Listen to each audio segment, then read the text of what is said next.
This is Where We Live on Connecticut Public Radio. I'm Lucy Nalpathanchel.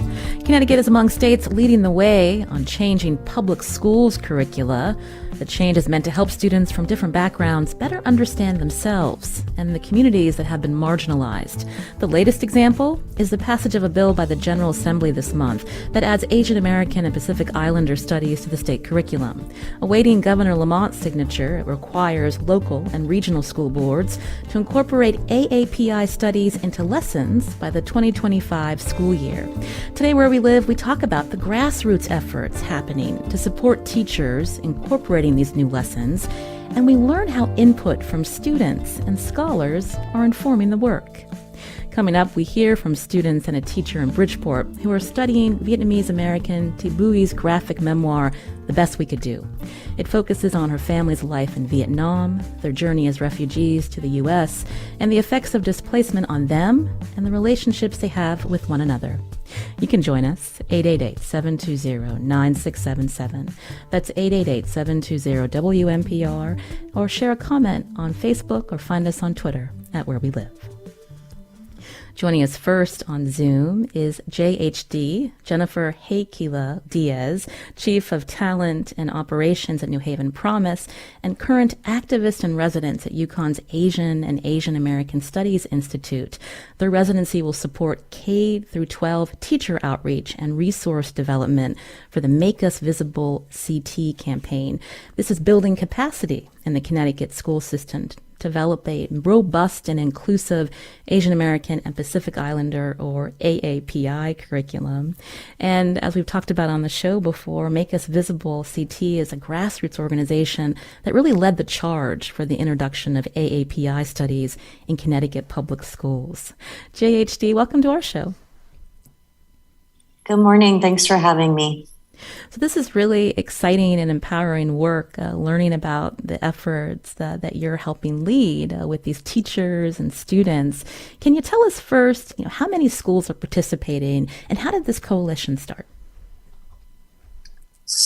Right now we have, just for this particular unit of study around Thi Bui's The Best We Could Do book, we have 10 schools participating, 10 teachers and all of the classes that they teach. And those schools are across Connecticut. Can you tell us more about where in Connecticut? And when we think about the selection of this book, why this book, JHD? There's so many reasons why this book. I think it's an incredible book, both in terms of text and visuals. The author really, I think it's one of those books that you can read it so many times and still get something new and beautiful and devastating from reading it. It's a text that's accessible for lots of people of lots of ages. So not only did high school students read it and are reading it right now as part of this project, but there were also college students who were reading the book as well, because we were able to get the books through this big read that Eastern was doing. So this was also in partnership with Eastern and with UConn and some other organizations and professors. Now, you mentioned the 10 schools. So when we think about schools in Hartford, Bridgeport, East Hartford, Naugatuck, down in the New Haven area, and these are classes, high schoolers studying maybe creative writing or leadership. A majority of them, I understand, are students of color. And when I talk about this mandate that the governor is expected to sign, this is not, a check-the-box idea of, well, we now need to require particular studies. I wanted you to maybe explain more about the work that's being done that's going to help develop this curriculum that will be, again, seen in schools by the 2025-26 school year. Yeah, our approach in this work is to really do it in a culturally sustaining way. So the teachers who are involved are teachers who are always seeking to grow more in their culturally sustaining practice. So when I say culturally sustaining, I mean being student-centered. Thinking about education is not something that just happens in a school building or in a classroom, but understanding that living is learning. So really affirming and valuing what students bring to the classroom, what their families have taught them, what their caregivers, what their communities have taught them. So all the things that students bring.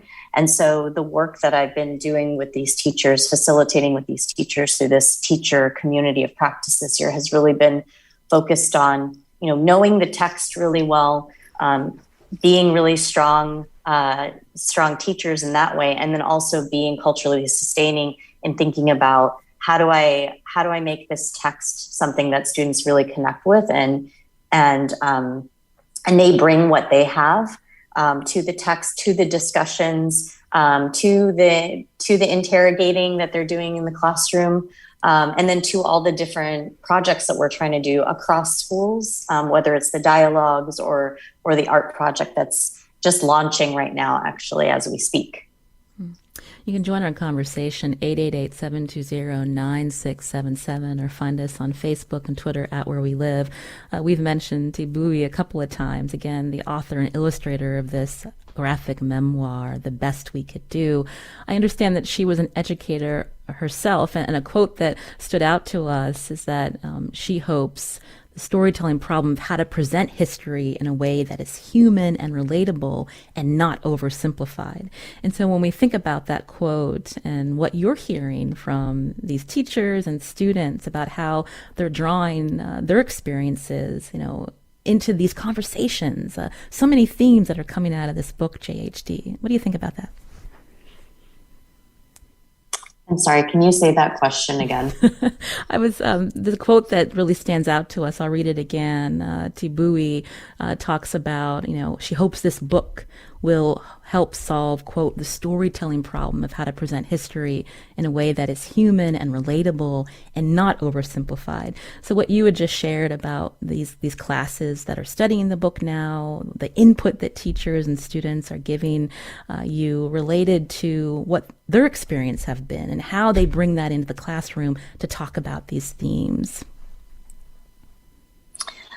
Yeah, at the beginning of the year, we, and I did not construct these, but we had various professors and folks create these awesome curriculum resources to show them, many of the themes that could be discussed and analyzed in the text. I believe there were at least a dozen that were just named in the documents that we shared with teachers and used. I think I really agree with that quotation about, especially about the part of not simplifying things, right? I think if we're trying to make sure that the learning that students experience is truly reflective of them and also reflective of our world at large, then it needs to be more complicated, right? There need to be more stories. There needs to be more nuance.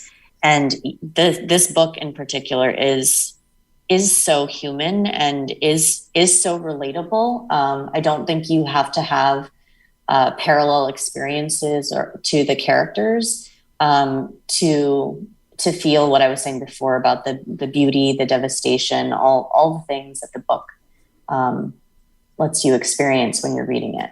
Mm.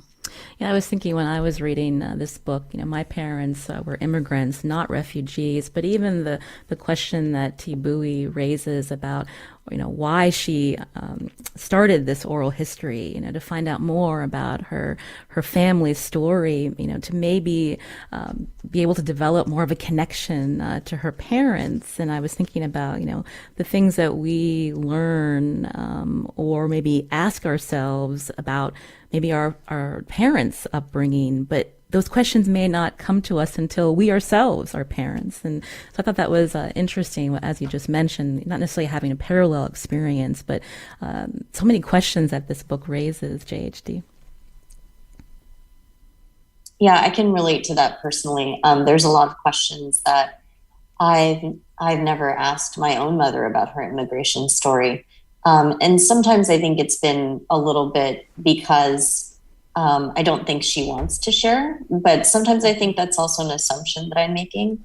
But yeah, I think the older I've gotten, I think one way I relate to the book too is through parenthood, right? So the older I've gotten, now as a parent of young children, I've started the questions never go away. You just have more and more questions the older you get, I think. And when we think about the themes in this book, so many stories that in the last decade or more, we think about refugees that are coming to the U.S. And they all have different experiences depending on the conflict that they're fleeing, but maybe helping students also develop empathy when they think about and examine these stories, JHD. So again, when we're talking about being culturally responsive, what are some of the discussions that you're hearing from teachers and students as they work through this book? I mean, one thing that I heard in particular that was so interesting to me was in the fall, one of the teachers was able to start the book with her students. And, they thought of their school community as being a pretty inclusive and welcoming place. And through the reading of the text, students and the teacher found out that there was a family at their school that was a refugee family, and they had not known the entire time. And that family had been a part of the school for several years. And I think the student, I'm probably not going to get all the pieces correct, but from my understanding, the student didn't share that piece of their identity with people because it hadn't come up. And I think that the teacher's reflection and the conversations that came from that just made people in the school realize, we thought we were being inclusive and we thought that we were being welcoming. And, not that anyone should be forced to share any particular piece of their identity. But the fact that the student hadn't shared that part of their family and their identity, it got people really reflecting on the fact that years had gone by and that part of that person's story had never been shared. And I think that, I think that's part of being culturally sustaining or being an anti-biased, anti-racist educator, is that it's not something you ever get to, right? It's something that's like a lifelong commitment that you're always trying to be more of and to become more of. You're hearing JHD, Jennifer Heikkila Díaz, here on Where We Live, Chief of Talent Operations at New Haven Promise, and current activist in residence at UConn's Asian and Asian American Studies Institute, as we learn about how their residency is working to support teacher outreach and resource development as we look forward to this mandate that will change curricula in Connecticut public schools to include Asian American and Pacific Islander or AAPI curriculum. You're also a steering committee member of Connecticut's Anti-Racist Teaching and Learning Collective, and I understand you were involved in the development of the Black and Latino Studies course being piloted this year, also rolling out across Connecticut high schools next year. And so can you talk about those important links between these efforts to build capacity in schools for this change in curricula at JHD? Yeah, for me, involvement in both the course, the Black, Latinx, Puerto Rican Studies course, and in this Asian American Studies curriculum building, it is really about making sure that the student organizers who've been involved in both are seeing what they want in the education that they believe that all young people deserve. So I think folks really want to see this anti-racist approach to it. They want to see that we're not doing some kind of fun facts compilation, right? Or something that's just all trauma-based history. They want that complicated history. They want it integrated. And then, I'm sorry, what was the other part of your question? Well, we think about, again, what you were just touching on, the integration of the Black and Latino Studies course being piloted, and the links to build capacity to have these kinds of conversations when you're thinking about changing curricula. Yeah, so making sure, like I said, that the student voice and the student needs are being addressed, and that's an ongoing thing, right? That's not just a. So I was part of the focus group work for the Black Latinx Puerto Rican Studies course, and students had been part of organizing and passing the bill, and then students and families were involved in the focus group interviewing that we did. Before doing the curriculum and course development. But that's like an ongoing thing, right? We should still be collecting ongoing their feedback because there's no one size fits all for any of this. We're talking about over 200 public high schools in Connecticut in very different communities. So that piece is really important, and that's been something that I've been really committed to in all of this work. And then the other piece is the teacher development, meeting teachers where they are, because there's a lot of ongoing learning and a lot of learning that is different than what's been expected of teachers in order to teach courses, to integrate things that you didn't learn in school either. I mean, I didn't learn much Asian American studies in school. A lot of it has been through self-education and then getting to meet incredible people who have developed expertise, and sometimes just getting the opportunity to just listen to them tell me. I didn't grow up in Connecticut, so a lot of my learning about the Asian American and Pacific Islander communities in Connecticut has been through listening to people tell me stories. And so teachers need that ongoing development and need lots of different ways to get it. And while some things, everyone's going to need, for example, content that they didn't get going to school. All of us need different things in terms of where we are with our own identity development, with our own practice to help us. So being able to meet people where they are, that's a really tall charge. It can be done. I think we're seeing some of that in the work that we've been doing this year with the community of practice. While there are many similarities in the group of teachers, the 10 teachers that I've been working with, there are a lot of differences in terms of what they need, where they're starting from. Also what courses they teach. And then, the contextualization of it, of the learning to the community in which they teach. So there are a lot of needs, a lot of strengths too to build off of, but I think the teacher professional development, that ongoing development is so crucial to making sure that that we all get it right when we're working with our students. You're hearing JHD, Jennifer Heikkila Díaz, again, here on Where We Live, Chief of Talent and Operations at New Haven Promise, the current activist in residence at UConn's Asian and Asian American Studies Institute. We heard them talking about, again, these classes that are studying this graphic memoir, The Best We Could Do. We're going to hear from a couple students and a teacher at Bridgeport, again, one of 10 classes studying the book. Again, they're helping develop strong guidelines and resources for teachers as this Asian American and Pacific Islander curriculum mandate expected to begin in 2025 rolls out. You can join our conversation. Find us on Facebook and Twitter at Where We Live.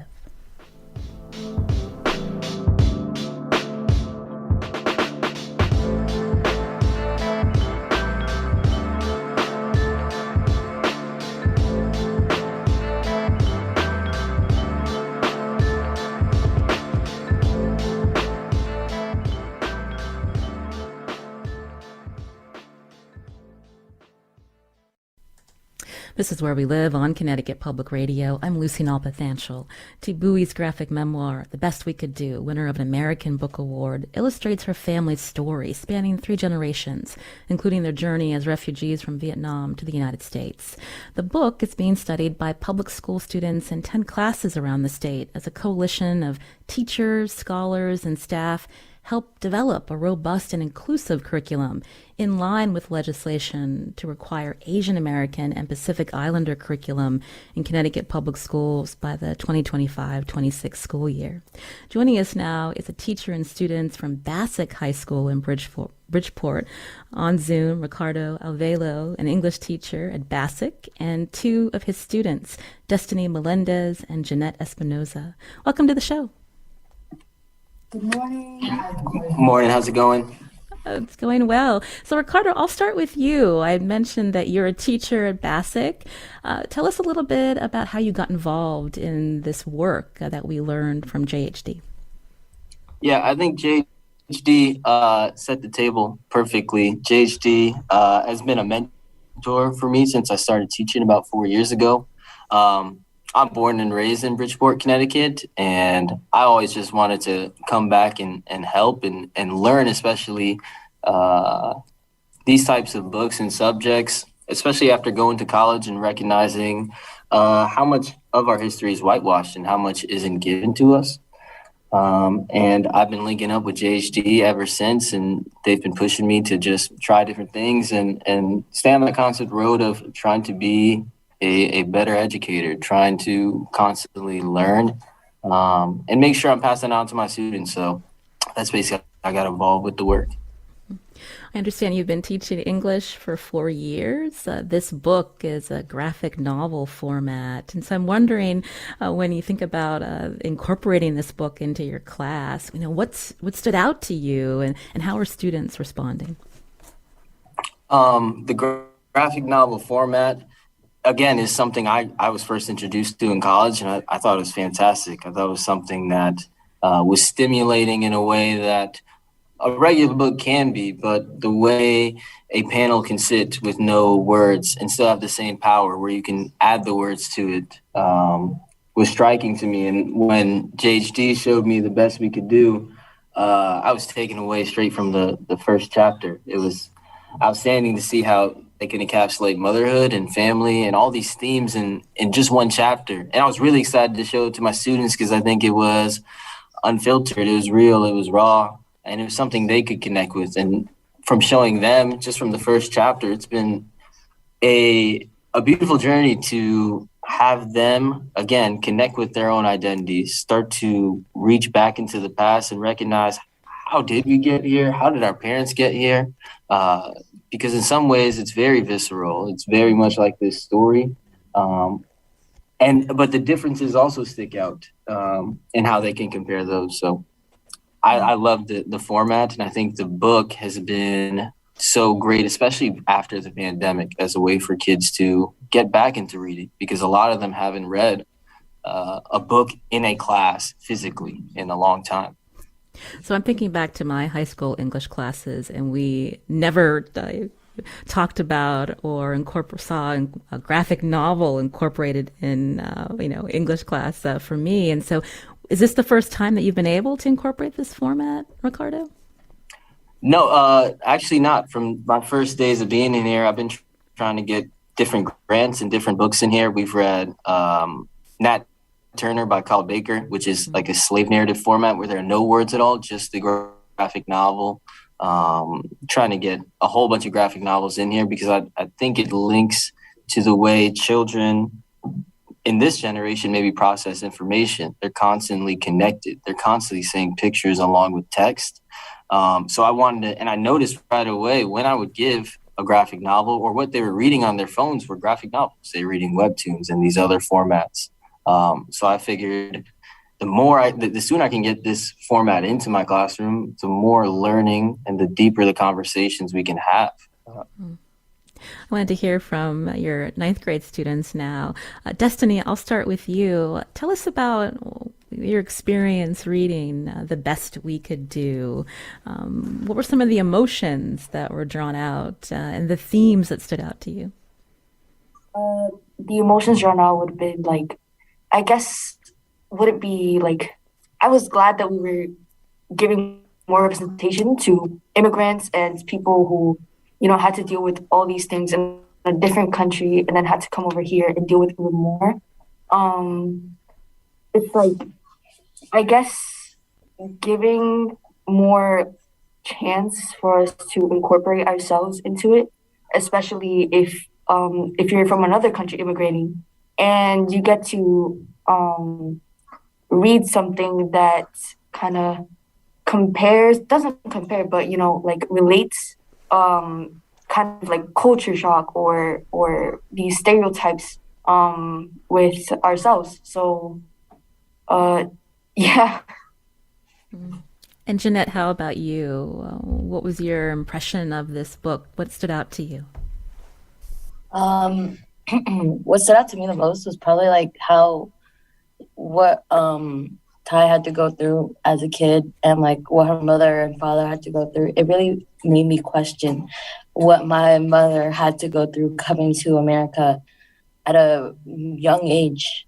And I had many questions for her that weren't always answered because of the trauma she had to go through, and wasn't comfortable sharing the information with me. Ricardo, it's interesting to hear from both of your students. And before this book, was there a place for students to have these kinds of conversations?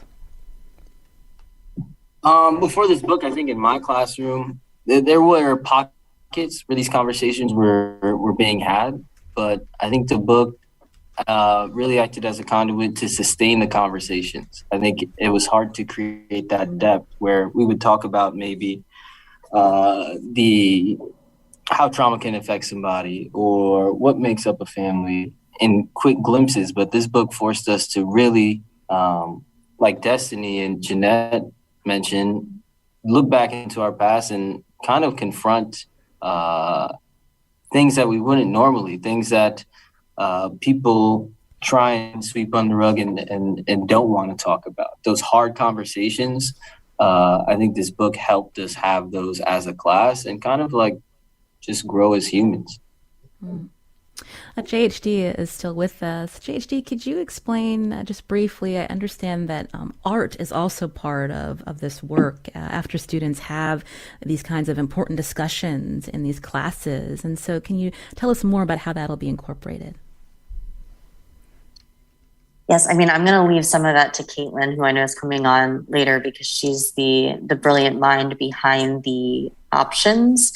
But I think one of the main reasons we wanted art to be a really significant part of this experience is because, I mean, if you think about anti-bias, anti-racist education, if we're really trying to start with the young person and each young person and have them truly fulfill their potential, then we have to make sure that we go back to their most curious and creative selves. There is a creative in every single one of us. If you think about who we started as little people, I can't remember where I got this. It's a quotation, but I read it recently, and it just really encapsulates why art is so integral in learning and education, and specifically in anti-bias, anti-racist education.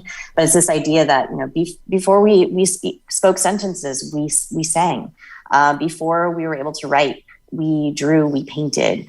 Before we were walking, like as soon as we stood, we were bopping around and dancing, right? And so if we're really trying to get at the fundamental human, the curious, creative person in each of us, then we need to be using art as a part of all education. Jeanette, who's one of the ninth graders from Bassick High School, I understand you're an artist, and so when we hear about the way art will be incorporated into what you and your peers are learning about, I'm just wondering if you can talk a little bit more about some of the plans for the project you hope to work on. The project I'm hoping to work on is the one where we get to draw our parents as their younger selves, to understand what they had to go through growing up at a different place and then having to start all over again, coming to America or wherever besides their homeland. And I'm really excited to start on that art project to figure out how or what trauma my mother had to go through, and be able to show that through art. Have you talked with your mom about, what you're learning around this book and your plans and this art project? What's her response, Jeanette? She was very curious all of a sudden of why I've started to ask about her past, why I'm so curious to know a lot more about her. And she's very excited to see what I'm going to be able to do with the art project around this book and about the past. Destiny, how about you? What are your plans for the art project? I also want to do someone that Jenna is talking about, because I guess it kind of makes me less afraid to talk to my mom about her past, because it's been so normalized for her, and I get to kind of bring it up in a way that won't make it invasive. It's I guess I get to know my mom I get to know her more, and maybe it will break down a barrier between us, and maybe get rid of some arguments, or I get to see why she does this or that. I get to see why her habits are the way that they are, and how they got kind of soaked into me, and how I can prevent it from soaking into the rest of my life. Ricardo, you're still with us. Ricardo Alvelo, an English teacher at Bassick High School. As you hear your students describe, some of the projects they hope to embark on, the questions they're asking about themselves, as well as the conversations they're having with a parent, how do you feel? I think this is all I could ever wanted for. I think at the end of the day, I want students to be able to break down those walls. Another main theme of this book, and I think it's kind of hard for students to conceptualize because it's, again, so soaked in us, is that American imperialism, that those things that are normalized for us. And it's normal not to ask your parents things. It's normal not to worry about what's going on with them. You're supposed to just worry about yourself. But to know that they are going to start a new wave of kind of parent relationships, they can look at Thi and learn from their mistakes. I'm a very proud educator. I'm excited to continue to hopefully teach this book in the future and have them maybe come back to classrooms and continue to show off what they're doing. Because since they're only rising 10th graders, they can come back and reinforce this book where it can really be put into the community. Because what Thi goes through, we have a large Vietnamese population that immigrated here to our city. It directly affects our city. And once we get on that level where we're talking to all families and all families are starting to be a bit better, a bit more empathetic to each other, that empathy can then maybe cause a sort of rise up where families are kind of demanding the same things for their children and wanting their kids to be reading books that help them become these full-fledged human beings. JHD, again, is still with us. Jennifer Heikkila Díaz, who is the current activist in residence at UConn's Asian and Asian American Studies Institutes. Hearing Ricardo and the students talk, this is really powerful. Is this what it means to be culturally responsive, the work that they're doing?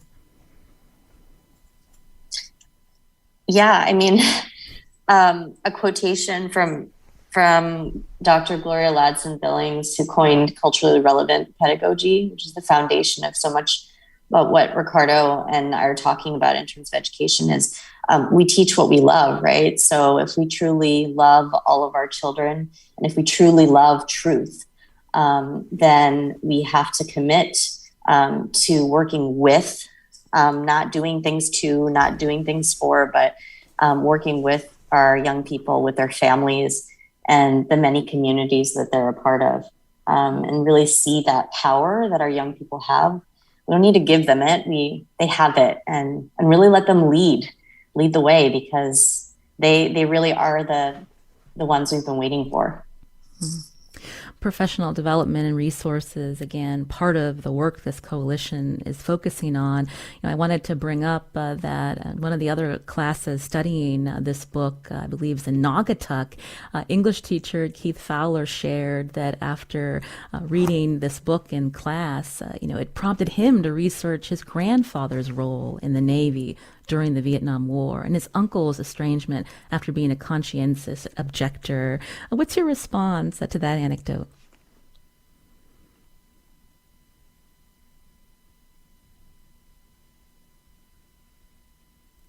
Are you still with us, JHD? Yeah, I'm sorry. Can you hear me? Yes, go ahead. We can hear you now. Yeah, I mean, I think Keith, another really brilliant educator, I think that this is the self-work that teachers need to do, right? We need to spend the time on our own awareness and analysis of our own history, getting to know it really well and how it intersects with all the other histories that make up the history of our country and our world. And I think that anecdote just shows that it's not really an isolated anecdote. Like that's how Keith is as a teacher. He's always thinking more and more deeply about what he's doing with the students and why it matters. And so this work is being done again through this coalition, but on an even higher level of curriculum planning. The State Department of Education's creating this new set of social studies standards that's going to roll out, I believe, next fall. And so again, when we think about how all this work is going to be used together again to inform this mandate in 2025, what are the next steps from your perspective, JHD? Well, we're not, while we're wrapping up an academic year and people are wrapping up these 10 different units and 10 different courses in 10 different schools across Connecticut, it's not an end, right? Because like Ricardo mentioned, some of these very same teachers are going to take what they did this year and improve upon it next year and change it up for the young people that are in their classrooms, right?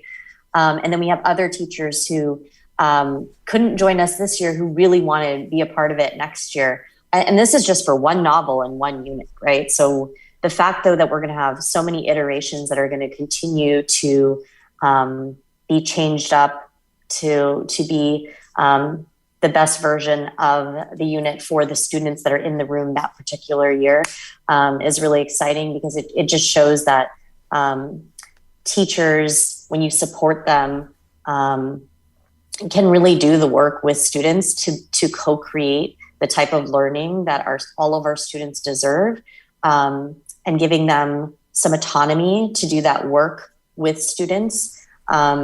It's, I believe, the way we need to go in order to ensure that every student gets what they deserve. So in terms of next steps, there's those natural next steps just around this unit.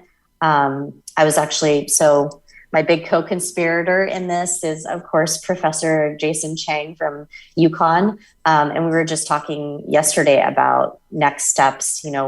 Is it working on other units at the K-8 level? Is it finding ways for teachers to support teachers, like having people come as a group from a school? I mean, there's so many different facets to teacher professional development that I think we can build out to really ensure that what they feel supported, so that they're able to then create the types of learning experiences with their students that we want to see across our state for every single young person. I want to take time to thank Ricardo Alvelo, again, an English teacher at Bassick High School in Bridgeport, and his students, Destiny Melendez and Jeanette Espinoza. Thank you so much for coming on the show. Thank you. Thank you. We're going to keep talking to JHD Jennifer Heikkila Díaz, and coming up after the break, we're going to hear from a local artist working with these students. You can join us too. Find us on Facebook and Twitter at Where We Live.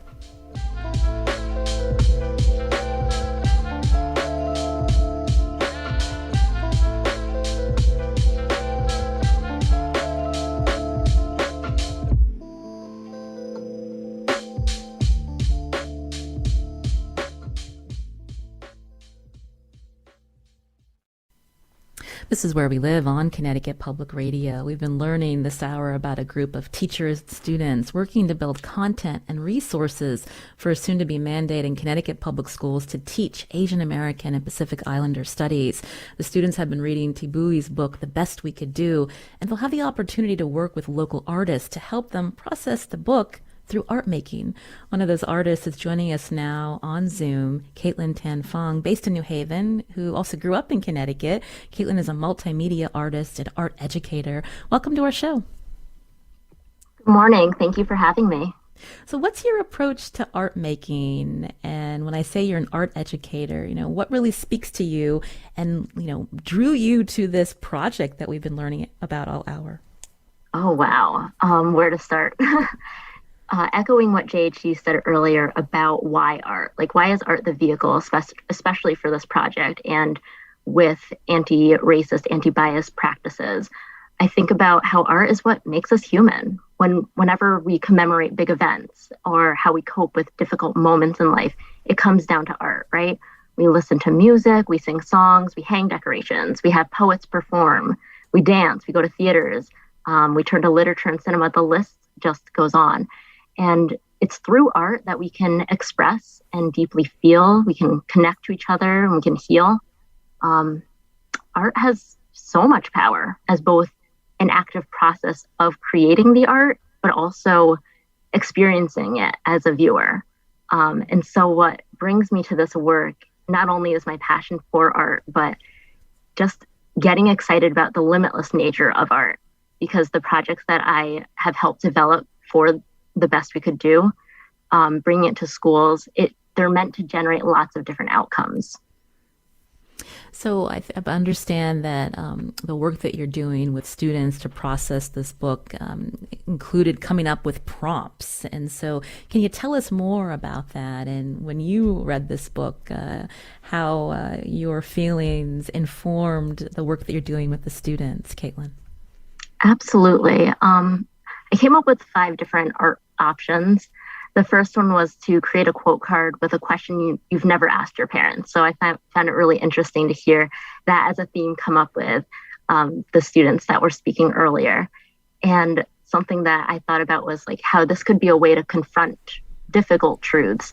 And I was inspired by the post-secret format of creating or collaging images and just focusing on a question that could possibly create a connection with their parents or another caretaker in their life and potentially embolden or inspire them to ask the question. Another option I had was considering how Thi Bui has talked about there being minimal artifacts in refugees' lives. And so how can we reposition or recontextualize an object or objects from our childhood in a photographic form? I was thinking about how creating the artwork and through the process of interacting with the objects itself was a way to connect with childhood, and it could bring up memories, just moving and placing that object in a new space, both physically and temporally.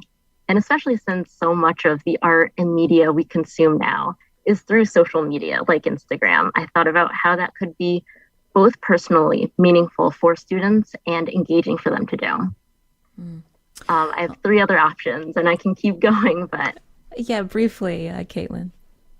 Sure. Another option I thought about was how Thi Bui uses a monochromatic palette and how the use of color carries so much meaning and symbolism. So focusing on a single color, we get to explore all the tints and shades and tones more deeply. And I thought about how students could think about using a single color to reconstruct a memory and illustrate that themselves. Another option, which Destiny and Jeanette both talked about wanting to do, is the drawing of a parent or a guardian or caretaker as a child.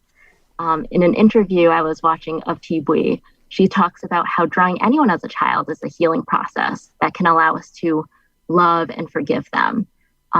And I hope this isn't a spoiler for anyone who hasn't seen Turning Red, but we see a similar scene where May comforts her mother as various younger versions of herself. And so I was just like making those connections, how visually interesting that could be as a project, but also super healing and create a bridge to that other adult.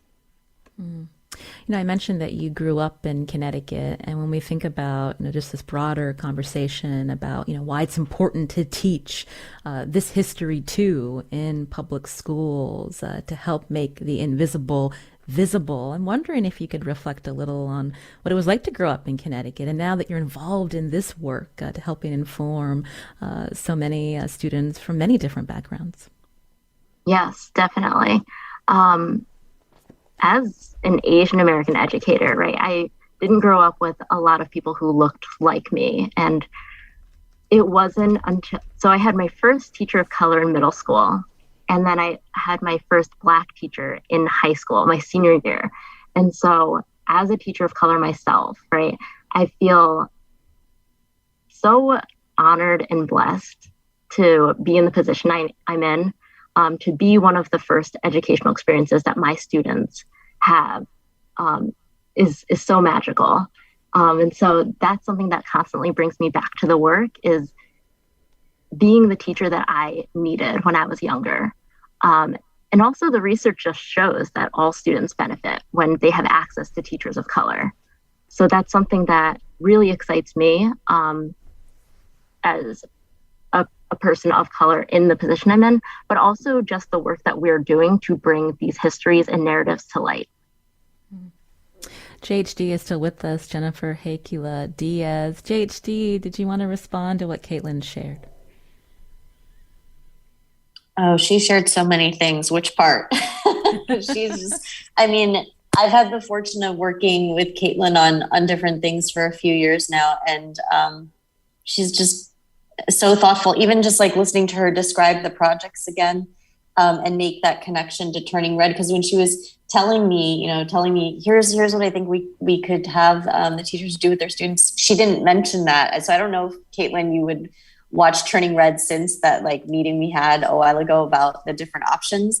But that right there is, yes, like that comment right there is going to stay with me for a really long time, because, and I had that experience when I watched Turning Red too. And I just did I didn't make the connection quite to that degree till you just said it.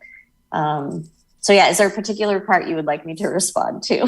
Because all of it, this is why I said she was brilliant before. I'm so fortunate to get to work with Kaitlin, Ricardo, Keith, and then all the other teachers that are a part of this project, because each of them brings so many things, and they just keep bringing it every time that we meet and talk about what we're trying to do with students. We've run out of time, but it's been a pleasure to learn about this work. Again, JHD, Chief of Talent Operations at New Haven Promise, co-founder of AAPI New Haven, and the current activist in residence at UConn's Asian and Asian American Studies Institute. We're hearing that the governor will be signing this legislation requiring AAPI studies by the 2025-26 school year. So another update, hopefully in the next few months, about the work that's being done. Thank you for your time today. Thank you. And also thank you to Kaitlin Tan Fung, a multimedia artist here based in New Haven. Today's show produced by Katie Pellico. We'll be back tomorrow.